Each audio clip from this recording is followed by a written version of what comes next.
દુર્યોધને પહેલા ઘણા ષડયંત્ર કર્યા છે.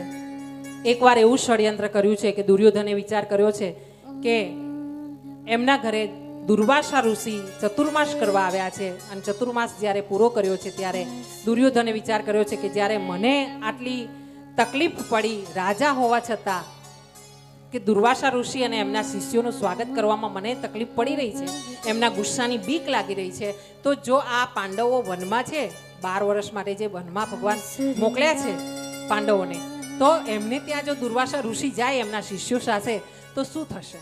આમ વિચાર કરીને ટીખળ કરવા માટે, મજાક કરવા માટે, પાંડવોને હેરાન કરવા માટે દુર્વાસા ઋષિને એક પ્રણામ કરીને અરજી કરવામાં આવી છે દુર્યોધન દ્વારા. અને કીધું છે દુર્યોધને કે એક કામ કરો ને પ્રભુ. દુર્વાસા ઋષિએ કીધું શું ભાઈ? તો કે તમે એક કામ કરો, પાંડવોને ત્યાં અમને જેટલો આનંદ આપ્યો ને અહીંયા ચતુર્માસમાં રહીને અમને સેવાનો લાભ આપ્યો ને, એવો જ લાભ મારા 5 પાંડવો મારા ભાઈ છે ને એમને ત્યાં જઈને પણ એમને પણ આનંદ કરાવો, એમને પણ આશીર્વાદ આપો તો મને આનંદ થાય.